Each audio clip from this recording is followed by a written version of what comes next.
Hey guys, what is up? I am Double Driven. It's Monday. It's Ladder Leverage Monday, and we've got Green Knight back 2 weeks in a row. How's it going, Green Knight? Awesome, man. Glad to be back. Yeah, everybody. The last video was well received. Everybody really liked the last Ladder Leverage. I was like, I'm gonna hit him up again and see what he's got for us. And I played a version of this on Thursday, but you've changed it up some with some of the cards, so we'll go through the cards. But the list, it's pretty solid. It, like you said, if the wheel ain't broke, don't fix it. You know, the Arrakis Queen just works. I mean, yeah, Arrakis Queen's got... There's so many different things you can do with it. I mean, we've kind of seen a lot of the different things that Arrakis Queen can do. She can be unitless, she can have no artifacts, or she can be like some kind of a hybrid like this deck. Right. Yeah, absolutely. And now, how would you say it fares against Syndicate? How would I say it fares? Against Syndicate, the Syndicate. Against, like King of against Beggars and Bincy and all that. Really well. I'm not going to say that you're like super favored against the Syndicate decks, but you can see that it's been built with Syndicate in mind. It has Regis Bloodlust and Geralt for Bincy. I've also cut Detlef. I used to run Detlef Higher Vampire in my Arrakis Queen decks. I've now cut that completely because they always have Philippa, right? And they steal your Detlef, or they steal your Chiron or something like that, and it's pretty bad. Yeah. So I've opted for a slightly more control version. You could call it greedy because it has Summoning Circle, but I tried a version without Summoning Circle and it was really good. But when I put Summoning Circle back in, I was like, it's just so good in Arrakis Queen. Yeah, I mean, just being able to call out that brand machine gun if you could set it up. Yeah. It's game winning. I mean, it just they can't come back from it. It's just physically impossible. So it's really a meta call. If you're seeing a lot of, then you either want to run one artifact or none at all. Because if you run one artifact, you can perhaps mulligan it away. If you really suspect that they've got one, or if you know they've got one. But if you've got three artifacts, it's more or less impossible. To play around. But we'll go through the cards here. Manticore Venom. There's a lot of 4s. Syndicate brought in a lot of 4 strength units, so it's easy to set up the Glusty with it, right? Yep, there's a lot of 4s, and there's some 3 strength engines as well, right? Yeah. Like the Executioners, for example. Yeah, Venom's just a great card. It's almost always going to be 12 points plus. You know, if you can just set up one strength unit, then that's like every 1 strength unit you set up on their side of the board, that's like an extra 3 points. Because you're taking 1 from their board, and it's an extra 2 points onto your Glusty board. Right. And it's also engine removal. It's so rare that you ever play Manticore Venom, and it's only 9 points, right? Right. Yeah, the great, value great, you great deny from it is just huge. Yeah. The Regis Bloodlust. I mean, this is for mostly what your Flying Redanians, Yeah, Flying Redanian. Obviously, Arrakis Queen is a deck which it can handle being bled, but it's definitely one of the ways to beat Arrakis Queen is to bleed it. You can often have an awkward hand, or you know, if your opponent's playing a deck that's just built to bleed, like Guernikora, for example, maybe Harold or Svalblood, like you can get into trouble if, particularly if they've got carryover like Flying Redanian, right? Right. So yeah, Regis Bloodlust is really good if you get it round 1. If you don't get it round 1, then it's just an 8 for 10, but if it's probably going to kill an engine like one of the brothers or something like that. He's always finding pretty solid value, I think. Right. Geralt of Rivia, just a nice last say option if you don't have Glusty and you know you're going up against something with a home run like Harold or whatever. Yeah, I think Geralt he protects you against one of your weaknesses, right? And that's being bled by, big point spam decks like Svalbard, Harold, maybe even the Mirror. And you see most of the Syndicate decks at the moment, they're all playing tall. Yeah, they all got Sea Jackals and especially Bincies. good. Yeah. So yeah, Geralt just seems to be quite good in the meta right now. So he's a pretty solid pick, I think. Right. Frightener, just I mean, you have Summoning Circle, so if you are going up against scoia'tael, you could play the Summoning Circle and then your Frightener's safe, and then he's also a Osriel target if you can get it in round 1 too. So. Yeah. So when I first built this deck, I wanted it to just be like a mid-range Arrakis Queen deck, and Frightener was in there on his own. He was the only artifact playing, and he was basically just a target for Osriel along with Pugo, and that was the idea. You have Frightener and Pugo, and then you can run Osriel. Something that you couldn't really do in the past, because if you've only got one decent Osriel target, it's probably not worth it. But then I realized if you're playing Frightener, you may as well chuck in Summoning Circle anyway, right? Right. Yeah, that way you get value off one or the other. Yeah.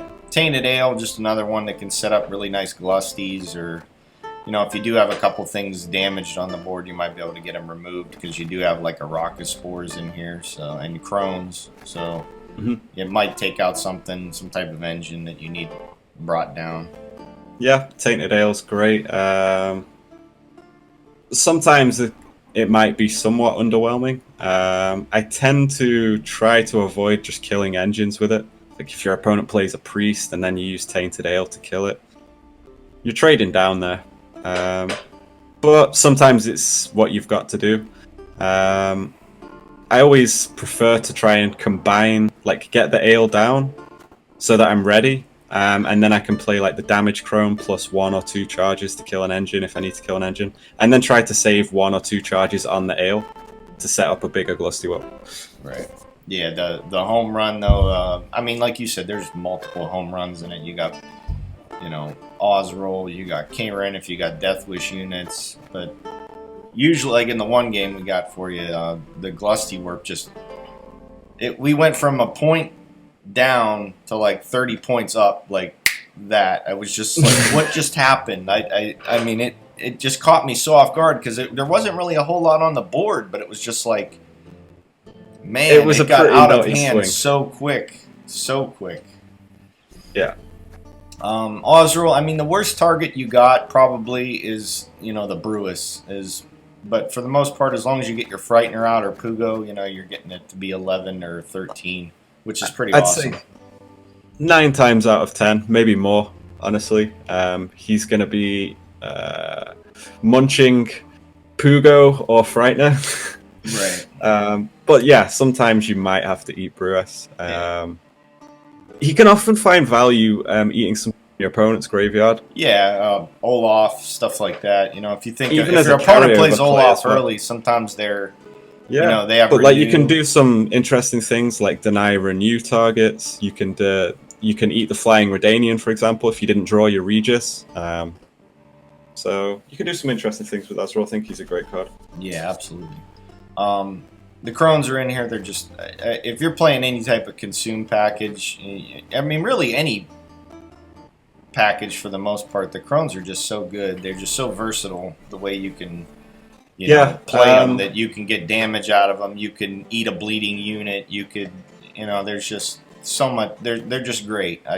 I hope that Northern Realms gets something like this, with maybe like Roach, Vest, and Thaler. You're definitely right. Like this combo is very strong. The trio.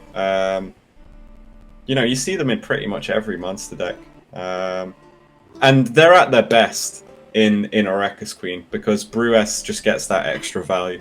Yeah, and it's kind of like really the only form of carryover that you can get with monsters. I mean, it's like, you eat a crone or you eat something with Brewis, you carry over an extra 2 for the Weavus, you know what I mean, or 4 for the Wispus. It's just it's just really, really great. I really hope that they get combos like this for the other sets. Mm-hmm. We've got Karen. Yeah, Karen. Karen's amazing card, right? Yeah, it's just having three charges, on demand. You don't always have to even use them all. Really, really great because you got harpy eggs in here. You got foglets. You got arachas spores. You got ancient foglets. He's there to trigger your Frightener. He's there to put ones on your side of the board for Glusty Warp. He's there to trigger. I think I might have already said this. He's there to trigger your Death Wish cards. Right. Yeah, but he's just a solid. He's a solid. Like he's 8. He does all of that for you as well. You can even use him to enable your Osro. There's so many things you can do with Chiron as well. Like he can deny bleeding value on your board. Being able to hold the charges is really, really nice as well. Very, very good card. I would say if you ever make an Arrakis Queen deck, like you put Glusty Warp in, and then the next card you put in is Chiron, like you'd be mad not to include them, right? Right. Yeah, I was actually playing this card wrong. I thought this card was destroy a random enemy unit. I thought he was like just whatever is there, you just smash it, but it's actually damaged by 3. So I was like always super careful with this. I was always just playing like a 1 and playing him, or a Death Wish unit and playing him. I didn't know it was just damage 3, but I mean if you can control it, you want to control it. Yeah, I mean generally you want to open up with an Ancient Foglet, maybe an Arcaspore or an Egg, and then you can play Pugo to trigger that Death Wish. You can even open with Elite, like if you don't have a Death Wish card, or for whatever reason you don't want to play a Death Wish card, you can use a Leader Charge, and then play Pugo, do it like that. Right. Or, as you'll see in one of the games, you prioritize doing other things first, and then you just play Pugo later in the round. And he's got a pretty good chance to hit a 1 and be a 10-point card. Right. And if you hit something else, then okay, maybe he was like a 7 or an 8, or it's still like he's never bad. Right. Yeah, I'm a huge fan of the card, especially since it's that 3 where you can hit that egg. I think that's great. Or the foglet. If you don't have a way to thin your foglet, you play the foglet. If they don't lock it, you play Pugo, and it's just really a better Griffin. Honestly, he's right. Then we got the Slizards. They're just another way to possibly, get your Death Wish stuff going. Slizard's great. It's worth mentioning that there's no Babagazis in the deck. It's partially because I couldn't fit them, but also because you don't really need them without Detlef. The Slizards kind of get the job done. You've only got... you've got seven bronze Death Wish triggers. You're probably not going to draw all of them. At least I hope not. That would be bad. And you've got numerous ways to trigger them. The Slizzard's just a 1 per turn engine. It's great for round 1. You typically don't want it in the later rounds because it's low tempo when you're being bled. It's a bronze card, which you don't particularly want in round 3. The reason why it's so good in round 1 is because your opponent will quite often have to spend a gold card to answer it. Right. Which, you don't like spending your gold cards in round 1, generally. No. The Arrakis Nest, a lot of times we were drawing this in round 1. You don't really want this in round 1, I would imagine, unless you're going with the round 1 Glusty, but... there's definitely times where it really... With practice with the deck, you can kind of make those decisions. Generally, you want to mulligan Arrakis. You prioritize mulliganing your Foglet, and then probably the Vran, and then Arrakis Nest. Sometimes you'll keep the Arrakis Nest, probably in situations where you feel like you have to win the round at all costs for whatever reason, and maybe your hand is lacking or just doesn't have, like, it's just not fitting well, and you come to the conclusion that I'm going to have to just go in with Glusty at some point to try and take the round. Yeah. And then your bottom cards here, Foglet, if you think your opponent's going to have a lock of some sort, maybe play another Death Wish unit before you play the Foglet, because usually if you play Foglet turn 1, they're going to lock it most of the time. At least that's what I run into. Yeah, and locks are always going to find value against this deck. you probably would rather they lock the Harpy Egg than the Foglet. But yeah, if they lock the Foglet, it definitely works because they just deny it thinning. But from a points perspective, it's more points to lock the egg, so there's pluses and minuses to it. The Foglet is the first thing I would think about consuming. You know, if I've got a Slizzard on board, or if I've got Brew-S in hand or something, you really want to prioritize that thinning before anything else. Yeah, because bricking this is... Somehow we won one game where we bricked it, but... yeah, we got unlucky, but it worked out in the end. Yeah, the greediest part of the list is the Vran Summoning Circle, probably. If you can get this to go off, you're just going to win. I mean, Vran's... Vran Glusty is just... scary with Summoning Circle. Yeah, it's...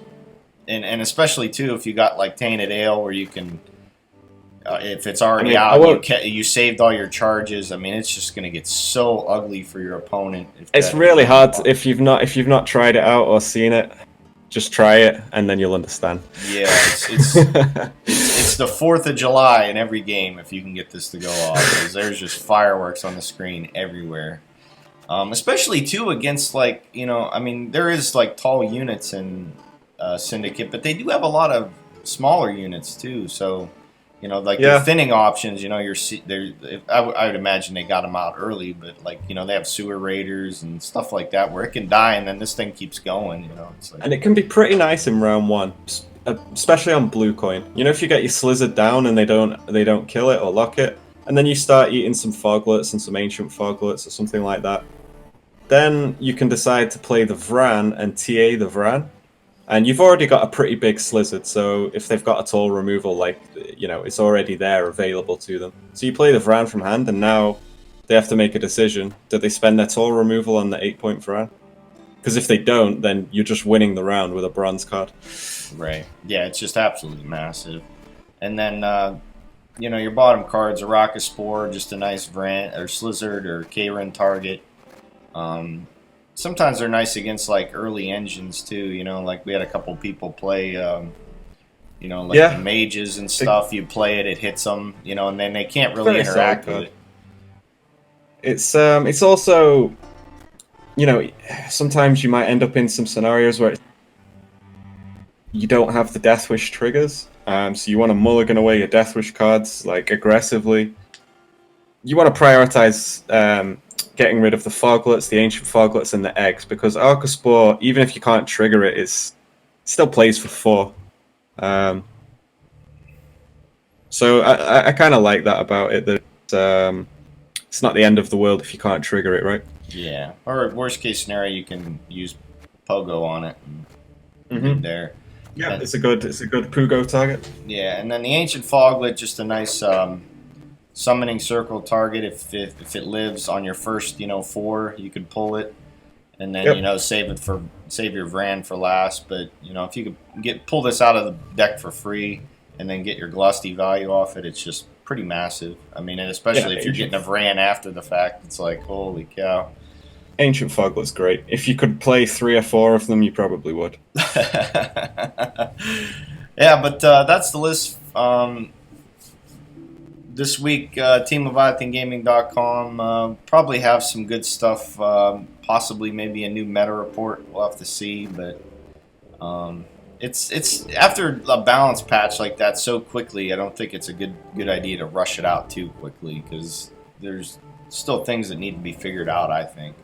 Especially too, since people are playing Northern Realms with Skellige cards and stuff. So I heard about that. That kind of skews the meta report a little bit. I don't think we're going to do a bugged meta report. I mean, hopefully not too many people are taking advantage of that. Yeah, Pavel will find you, man. Burrs has got eyes everywhere, man. People send him clips all the time, man. He's like Pavko sees everything. Yep, he's got a naughty list, man. He'll catch you. Be good.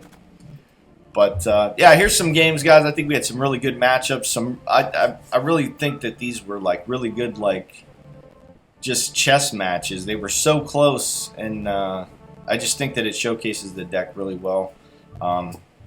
But yeah, that's the list, guys. We'll see you at the end. Oh, and okay. And I guess blue coin's actually what we want for this matchup. This matchup's probably horrendous. It's nearly the worst matchup we could ask for. So we go But brand. we got blue coin, so we've got a chance. We get rid of the brand, though, right? Yeah, we'll keep the front.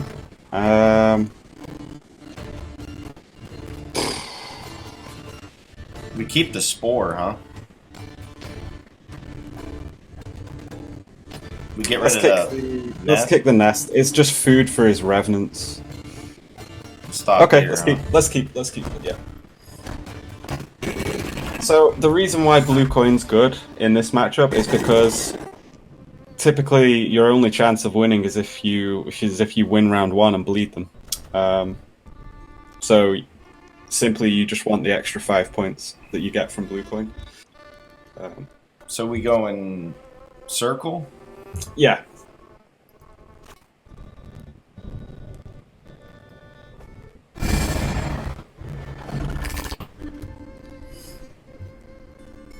Your wish. Spellweaver. So do we think he has Ek? I think in this matchup you have to be kind of, for lack of a better word, ballsy, because if we just play Slizzard here and don't buff it, I think it will die. Like, it dies to Vez, Sheila, it gets locked by Margarita. Too many things to kill it. So I think we should buff it and just say that there is no Ike or Ek. You would think, though, he'd want to save that for something. Yeah, he would probably want to save it, but at the same time, if I was this Henselt player and... We get the foglet out first, right? Okay, reinforcements? Of course. So, yeah, we can thin off Foglet, and then we can think about playing Frightener.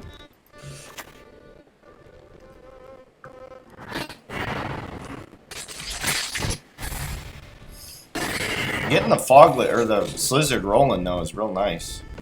Yeah, It sucks we don't have as many Death Wish units, but we can pull those from the... Yep.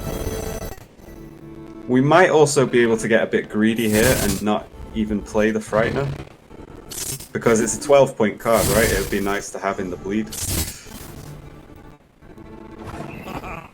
But we kind of need to make that decision now. It's carryover for Osrol, and if we get greedy and try to hang on to it, we might regret it later. So I think we just play it. Play what? The Frightener? The Frightener, yeah. Am I pulling anything with the circle? Probably an Arcaspore. We might be able to kill something with the Arcaspore. So we're going. We we're going have Frightener, and I'm pulling. The Arcaspore.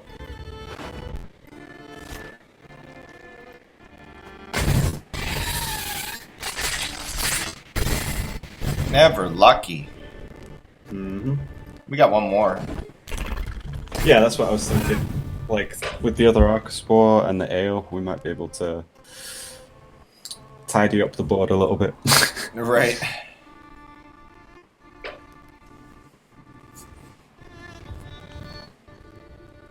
Expired Ale and Manticore Venom are going to be really helpful if we find the Damage Crone as well. I always forget their names. Yeah. They just get Except called. for the Brewess, because she got that big old bucket on her head. Yeah. Can't miss her. Okay. So we're going Spore again? I think so, yeah. That's one kill. Let's see if we get the second one. Oh. Alright. Brutal. 1 out of 2 is not bad. We can kill both of them next turn, though. We can, but we really, like... Ooh. Okay, he passes there. I mean, that's a reasonable pass there. He doesn't want us to trigger the Frightener. You know, he's playing around Renew or something. Or maybe he's playing around Osrol as well. but we've got Pugo, which is good. So we drop the... Do we keep the egg? The egg's pretty solid with Brewess here. We might consider just keeping this hand because it just plays quite nicely, right? That egg might be a bad top deck, right? If we decide to push really hard here and we draw into a dead egg. Whereas the egg is good now. So we just... I think we keep. Alright. Like, if there's more good cards sat on top of the deck, then that's just good for our top decks. So we're going egg and then crone, probably, right? So that we get a 4 damage. Yeah, I guess we go egg and crone. Yeah. I was just thinking about whether we should actually use Pugo. Oh, that's true. Yeah. Like maybe play a leader charge and then Pugo, or... Yeah, I think you're right. No, it's fine. I think this line of play is probably better, to be honest.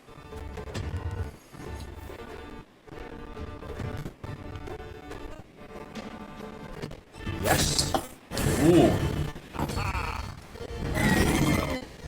So we want to just slam points here. We want to save all of our removals for round 3. We just want to slam. So because this is the advantage you get, like when you're able to bleed Hensel. You don't have to spend your removals in round 2. You can just put down a lot of points and then save your removals. So we go Pugo then. Probably Brewess.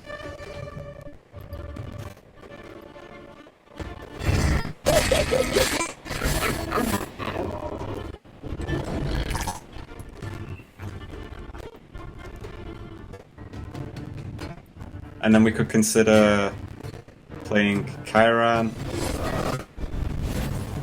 Yeah, I think we're going to go for a really greedy line of play here. You command.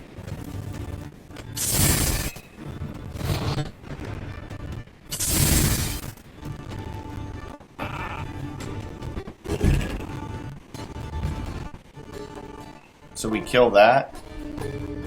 No, these are not the game-winning engines that we're worried about.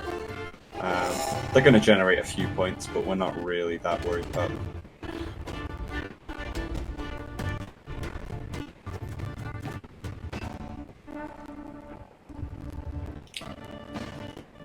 We definitely need to push further.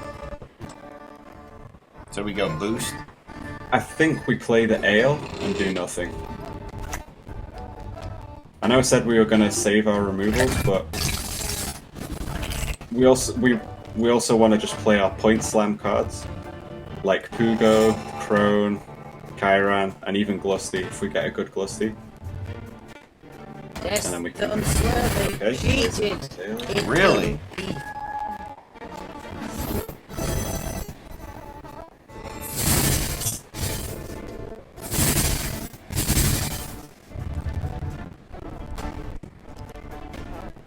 So he has another one of these in hand. So if we kill the Spellweavers, what does he do? I mean, he's probably got other cards with charges, right? I think...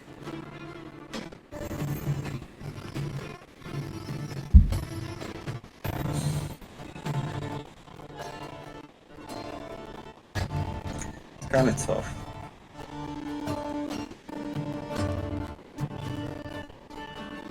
I think we should play Chiron and Just eat the 4. eat a 5. Eat the 5. Yeah, That's it? yeah, and then nothing else. Right. So he plays another one of these Adepts. There it is. So he gets 3. What? Wait, he hit his own shield. I mean, that he doesn't realize how unfortunate that is for him. Because now we can set up all the 3s on his side to 1. Consume the Brewess and go triple leader charge with Glusty. So we're going here, here, and here. I mean, this is what we were going to do anyway, but just made it a lot worse. We're for eating the himself. Karen. We're eating the Bruas, yep. And then we go 3 leader charges.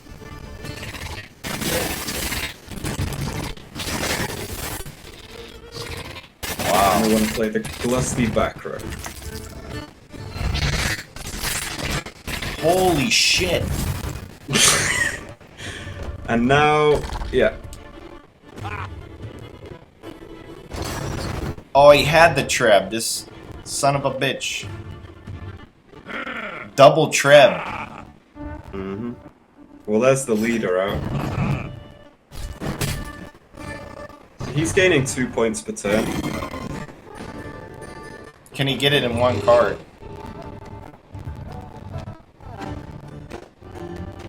Or do we just kill one of the trebs?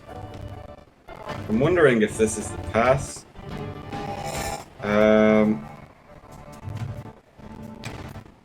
I think we play Pugo, and then maybe consider eating Pugo to play around Vincent.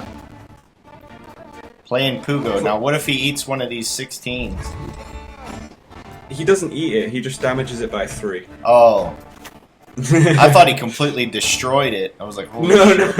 No. I was so careful with this card, it was retarded. Okay. I'm like, oh my god. And now the question is, do we do it? Because, sure, Vincent's quite strong here. It's the best Vincent he'll ever get. But we play super hard into... I don't think we do it. I don't think we do it. I think we eat a 1. Okay. If he doesn't take the Vincent, we'll boost the Pugo with the Kyron. Or we'll pass. I've no interest.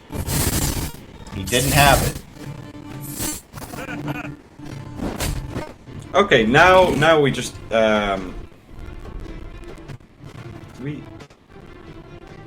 we kill boost the... the Pugo. No, we just boost the Pugo here. Maybe back row, because the traps are already finding value anyway. And then we eat the Crone. Ah, we play into Igni and Scorch. Do we think he has Igni or Scorch? Holy, that's a big Scorch, man. Holy shit. I mean, the Scorch is already huge, so it's only Igni that would... Alright, let's not do it. Let's not give ourselves random lose conditions. Let's just eat a 1. let's eat a 1. Let's eat a 1. It's 1 more. We're gonna pass next turn. Botchling. So we're out, right? Yeah, I think so, because although we might 2-0 him, we might also, like... He's getting 3 points. He's getting so many points per turn. Yeah, I think we pass. He only needs 8, right? Yeah, he gets 6 passive points, so he only needs a 6. That'll do it.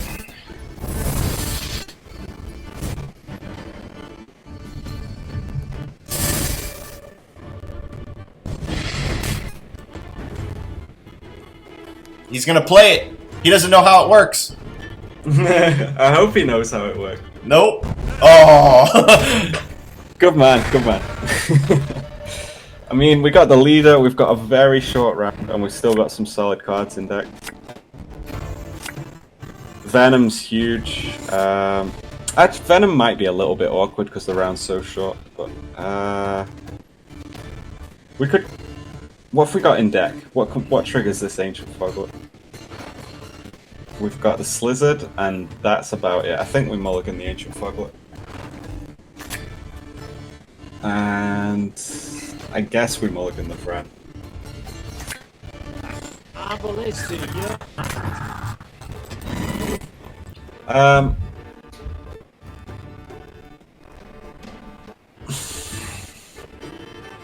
Okay, let's just Regis that.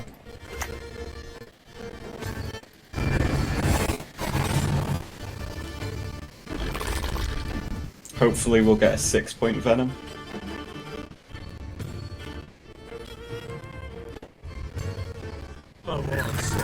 Another one. So now I think we play Slizzard and just wait, and then we take the Venom next turn.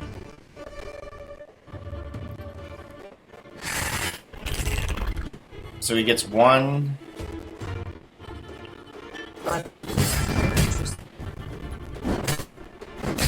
Yeah, this we definitely take the venom here. His last card was Selkirk. It's going to be something with Venom Roche into Sorceress and John Natalis. We beat him by Interesting deck. I 1 think point. He fought valiantly.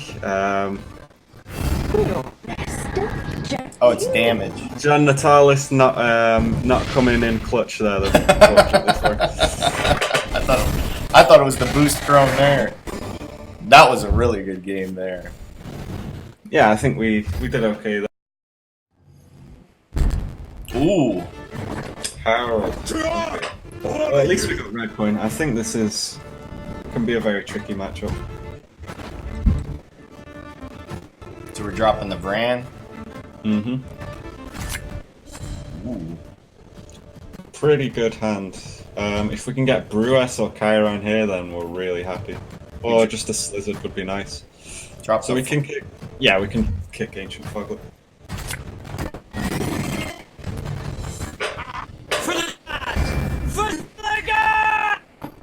Blue boy.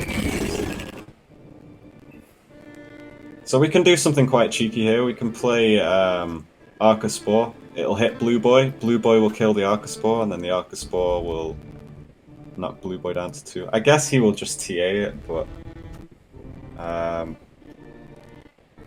Then we just do it again. we don't have many Death Wish triggers here, so I think it's a reasonable play.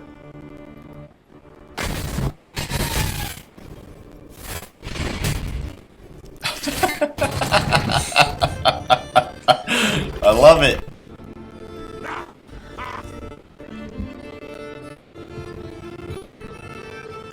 Then we do it again.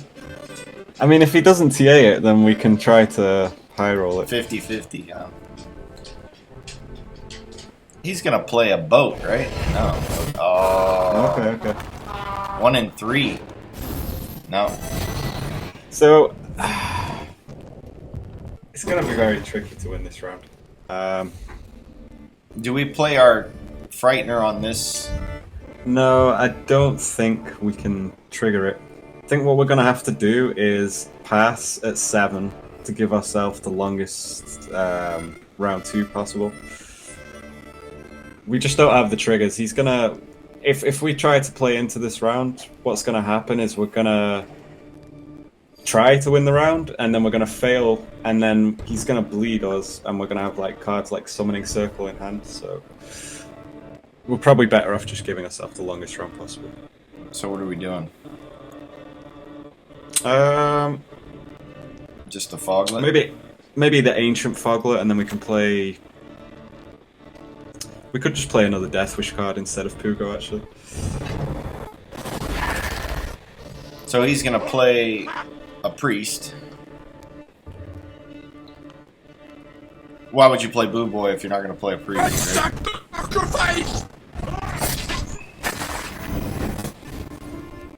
Okay, nice. Well, maybe we don't need Death Wish triggers. He's doing everything for us. Right.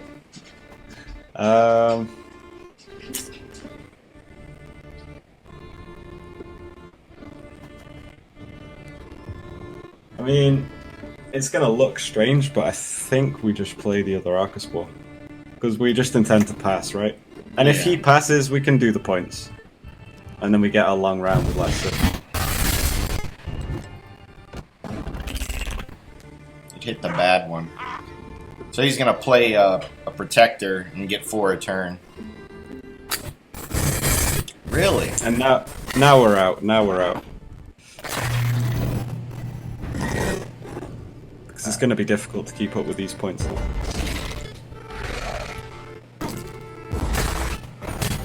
Yeah, that's just nuts. We just dumped some bad cards, right? And we didn't brick the Foglet. Yet. Don't jinx it. Right. Well, we keep all the... Do you think he's gonna bleed us? think he'll go for the 2-0? If I was him, I'd bleed us. But I'm not sure if he actually will. Question is what to kick here. Maybe kick the egg. Got Garrett. I think we just sit on this.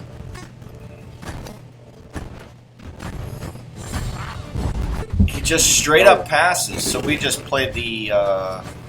So we play the Slizzard, Thin the Foglet. We could even play Pugo potentially, just to give ourselves a better odds roll. It's probably not worth it. So we're playing the Slizzard and get rid of the Foglet. Yeah, let's thin that Foglet out. Now, if he's playing some kind of Regis. great swords deck, maybe Regis, then we're probably in trouble, but we can try our best. If he's just like a typical Herald, then I think we should have him. Unless he's got an artifact removal, then he's got a good chance. Well, we got 3 plays in a row that are... We're letting he doesn't get to interact with anything, so that's nice. Kick with Bran. I mean, Egg is okay, but I think there's better cards in the deck. What do we got? We've already mulliganed the Vran. We've got 4 golds we could hit. So we're getting rid of the egg. I think we kick the egg. Nice. We just sit on this. So this is the nice thing I like about this deck. We're going circle, right? You've got so many gold cards. Like, we've got a full gold hand here, and we've still got 2 or 3 golds left in the deck. Yeah. Yeah, I think we could lead off with Frightener, I suppose. I mean, what are we pulling with the circle? That's what we need to do. We need to figure out if we actually have to play it this turn. We could play an Ancient Foglet. We probably want to pull Vran, and then either a 4 or a 5. So, we don't have to play it this turn, but we probably have to play it next turn. So we could lead off with Frightener, probably, I think. If he spends an artifact removal on this, we'd rather him destroy the Frightener than the circle.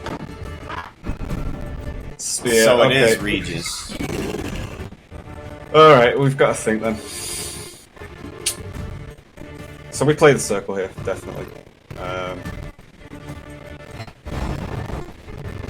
Well, this will be interesting, right? Let's see who folds first. Yep.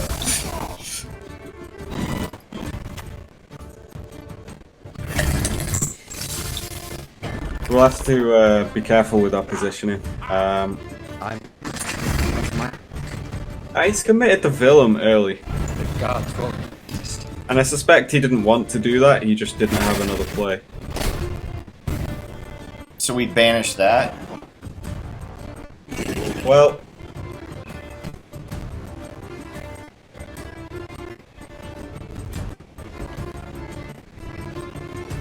Seems like a decent Regis. Or we could use the damage crone and 1 charge from the ale. I think I like using the damage crone and 1 charge from the ale because...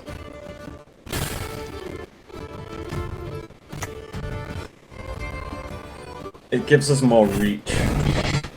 Like if he plays a priest, we can kill it. You think he's gonna play a priest? I mean, he played one in round 1.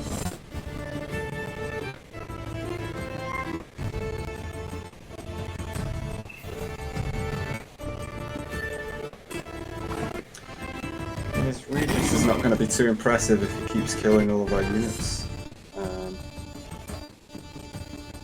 So now I think we pull an Ancient play Pugo. Just seems like the obvious play here.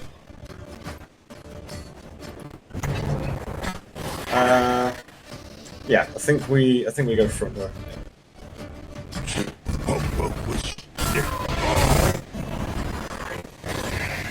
Yeah, because if we would have played something small there, he could have just leadered and nuked our Frightener. Which sucks for our points that we're trying to keep on the board. So if he's playing Regis, he will most likely have Geralt Ard, right? And the best way to play around Geralt Ard is not to overstack the melee row, but you do want to put more units in the melee row than the ranged. Because if you just put a few units in the front and most of your units in the back, then Geralt Ard will just put everything to the back. So he's got a 6 in his graveyard. But like you said, you don't want to. Do we? Yeah, we'd rather give him a chance to kill our Pugo, which would make the Oswald bigger. So we Weavis the drone. No, we don't want to. We want as many ones as possible. I think we actually Weavis our Pugo, right?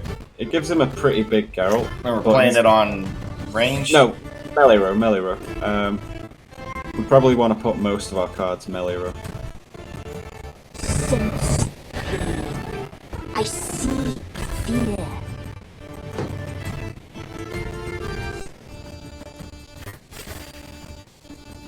Dude, he's got Geralt Pro. Scorch. Scorch Herald in 2019. So it's not Regis, it's just Scorch. Well, there's the Scorch out, and it did make our Oswald bigger.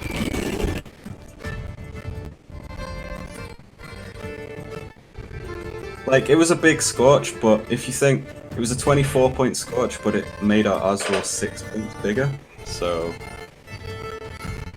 I guess it's a good Scorch, but at least it's out of the way now. I think we just play Oswald here. On range. Mm-hmm. Beat our 12, right? Yep.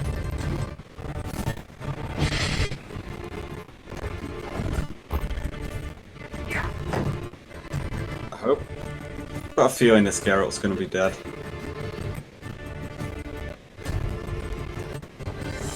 Scorch Herald. Yeah, I've seen this kind of list before. Okay, Tesham Mutna Sword. Yep. I thought he was gonna lead her there for a second.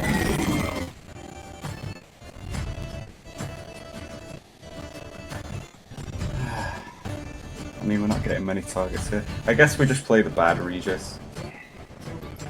We might be losing 2 points here. Maybe it's better to drop the dead. The issue is if you drop the dead Geralt, it means he can just play his leader and Dago, and he'll get extra points on the Dago because we dropped our dead Geralt. So I think we have to sacrifice 2 points. What sucks is the Varan doesn't do anything. There's nothing on the board.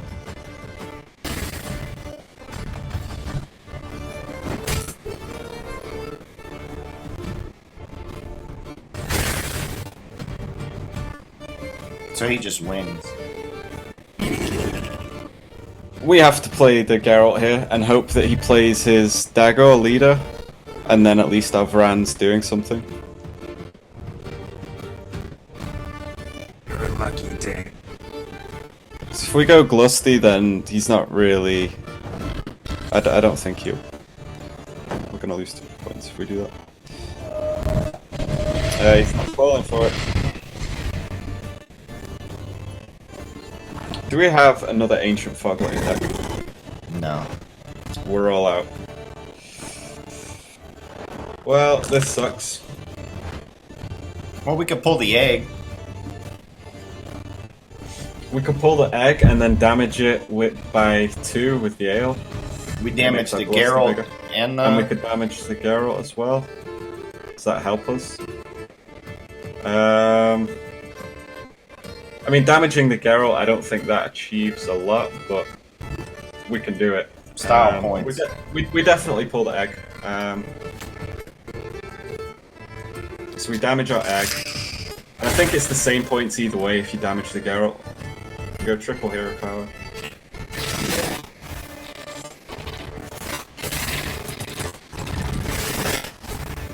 And then we play this. Yeah.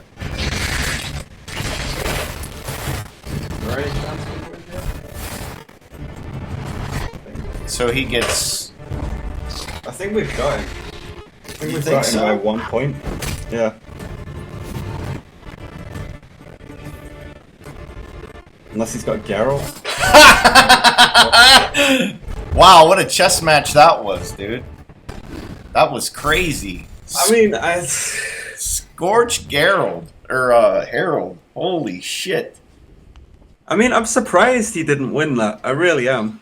Because I don't think he misplayed it that much. I mean, he probably just shouldn't be playing Tet and Mootna Sword. Yeah, yeah. Anything other Like, than it wasn't, a 5 it wasn't just that great damaged. for him, right? Yeah, if he had like a solid 8 for 8, then he probably would win with Dagor and Leader there. Right. Yeah, not bad. Yeah, but that's the list for today, guys. Like always, Mondays, ladder leverage. We get one of the awesome Team Leviathan Gaming pros on, like Green Knight. Thank you again, Green Knight, for coming through. We appreciate you, Oh brother. no, it was awesome. Thank you. Yeah, this list, it's like I was telling you before we started recording. I just haven't found anything that's been clicking with me this season, but this might be my one to go to. I mean, it's sadly it's nothing Flashy. that it's not that original. I want to say. I mean, it's got Pugo, the new card. You know, I did a bunch of experimenting with it, but you know, Arrakis Queen's just one of those decks that's been very good for quite a long time, and it's like trying to fix something that's not broken, right? Right. If that makes. Yeah, you just tweak around the cards that You tweak around with it a bit, yeah, but the core stays the same pretty much. Right.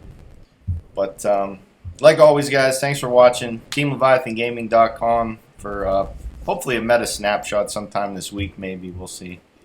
But we'll see you guys next time.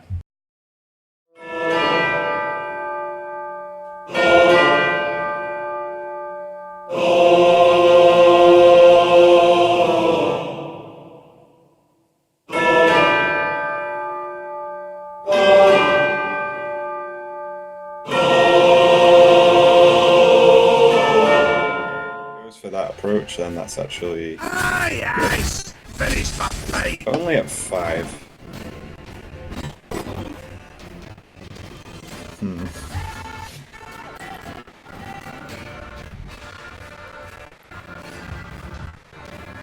So I think we play. I think we play Osril. Because if we go for the Glusty play, we give him a pass anyway, and he'll take it. So we're going ranged and eating the Crone. Yeah, I think so.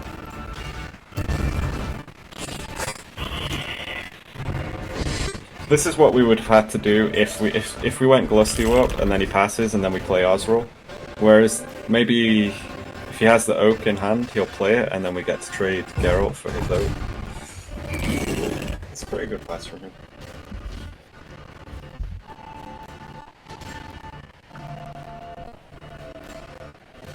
So I mean, we still have a lot of good top decks, so hopefully he doesn't disconnect. Do we lose then?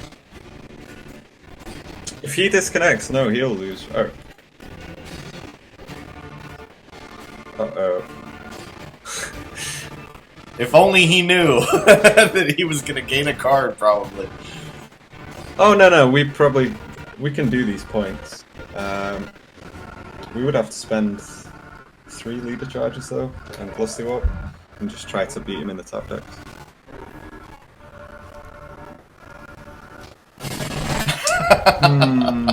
Alright, we won't. I mean, that's really unfortunate for him. I thought he played that pretty well, to be fair. Alright.